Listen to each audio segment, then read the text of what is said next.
Bonjour, je m'appelle Vanessa Ring et je suis vraiment ravie de participer à ce défi que François nous lance. Se libérer du jugement. Tout un programme. Et ça m'amuse en fait parce que, pour la petite anecdote, le jour du défi où François l'a lancé, le lendemain, j'étais amenée à porter une nouvelle paire de lunettes que vous découvrez ici même. Et en quoi c'est amusant? Parce que se libérer du jugement, c'est justement poser pour moi un regard neuf, c'est s'ouvrir à la clarté donc d'un autre regard.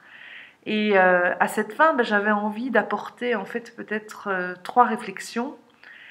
La première, c'est qu'il y a quelques années, j'ai lu le livre de Christine Lewicki qui s'appelle Arrête de râler et qui consistait aussi à utiliser un élastique à chaque fois qu'on râlait. Alors j'avais vécu cette expérience il y a quelques années et l'élastique avait pas mal claqué et donc j'étais heureuse en refaisant l'exercice ici, en relevant le défi de sentir que il y avait nettement moins de claquage qu'auparavant. Donc ça déjà je me suis dit yes, c'est super. Et ce qui m'amène en fait à la réflexion suivante, c'est que au fond euh, je pense que la liberté de se libérer du jugement, ça passe d'abord par être libre au cœur du jugement. Et pour ça, j'aime beaucoup une phrase que Isabelle Padovani utilise et qui a franchement beaucoup dédramatisé le jugement à mes yeux. J'ai senti vraiment que waouh, il y a un sac à dos qui s'allège. C'est qu'elle disait que simplement le jugement, ça fait partie de notre langue maternelle. Et moi j'ai 43 ans, donc quand on a une éducation judéo-chrétienne qui a nagé dans c'est bien, c'est mal, il y a du boulot pour se lâcher des jugements. Donc je trouve déjà ce premier soulagement, c'est aussi de se dire, mais je peux être libre au cœur de mes jugements, quoi. Ça peut être cool en fait. Donc ça m'amène à une deuxième attitude par rapport au jugement, c'est finalement je suis libre du jugement, je me sens libre lorsque je sens que c'est léger en moi.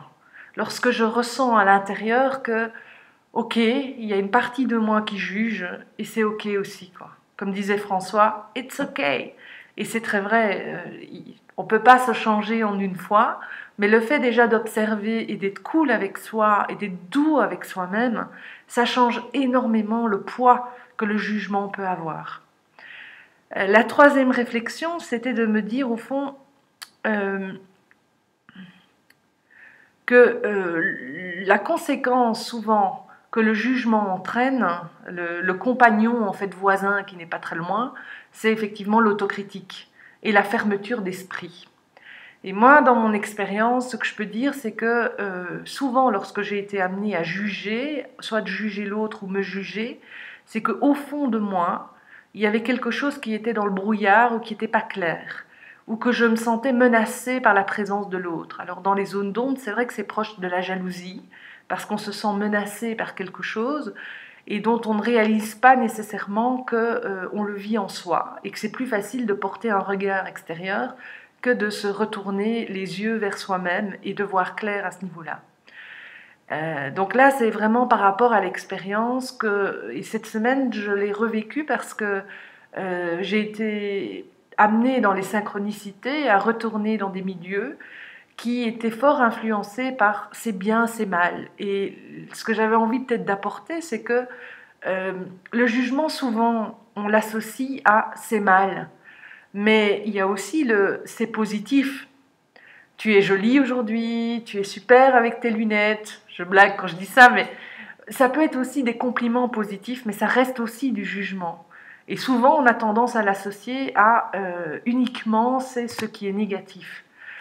Donc, transformer tout son langage en lâchant les jugements, d'être au-delà du bien et du mal, c'est d'arriver à ce niveau d'observation qui est d'être au-delà du jugement. Et ça passe d'abord par l'attitude d'être cool avec soi et d'être doux, bienveillant avec soi-même. Euh, je prends quand même ma petite note pour voir ce que j'avais encore envie d'apporter par rapport à cette vidéo. Ah oui, une dernière petite anecdote, C'est qu'en fait, je suis dans l'accompagnement du développement personnel déjà depuis quelques années et j'ai créé un blog l'année passée qui s'appelle êtrunefamille.com. Et j'ai réalisé en fait que en créant ce blog, j'avais eu besoin de beaucoup de liberté, ça fait partie de moi, ça fait partie de mon tempérament, et que quelque part, mon regard s'était posé de me détacher de l'extérieur pour pouvoir vraiment laisser libre cours à mes aspirations profondes. Mais de là où ce que j'ai réalisé à travers cette expérience, à travers le blog, c'est qu'au fond, ce dont je n'étais pas totalement libre, c'était du jugement. Ce qui m'a empêché à certains moments aussi d'écrire. J'aime beaucoup écrire, mais et je recevais des jugements par rapport à ça, j'ai beaucoup perdu en orthographe. Bon, voilà, là, je vous le confie en intimité. Et donc, je me jugeais de la peur, en fait, de m'oser librement et d'avoir des réflexions par rapport à mon orthographe. Et j'ai réalisé, en fait, et merci à cette expérience, parce que les synchronicités se sont mises en place de façon à ce que j'étais plongée dans l'accompagnement individuel, que je n'avais plus le temps d'écrire, mais que je me privais d'une certaine façon d'une envie et qui était sabotée, où je sabotais cette partie-là de moi qui avait envie de s'exprimer à travers j'ai pas le temps. Donc voilà pour la petite anecdote personnelle. Et donc ce défi m'a vraiment permis de réaliser qu'au fond il y avait une partie de moi qui n'était pas libre dans son expression, qui était de dire aussi c'est ok, tu es avec ce que tu es, tu peux t'améliorer, mais ne t'empêche pas de vivre tes passions et de vivre ce que tu as envie de vivre. Alors ben voilà, je vous souhaite encore de belles journées à travers ce défi. J'ai hâte de découvrir la suite et je suis très heureuse d'avoir vécu cette semaine avec vous. À bientôt, au revoir.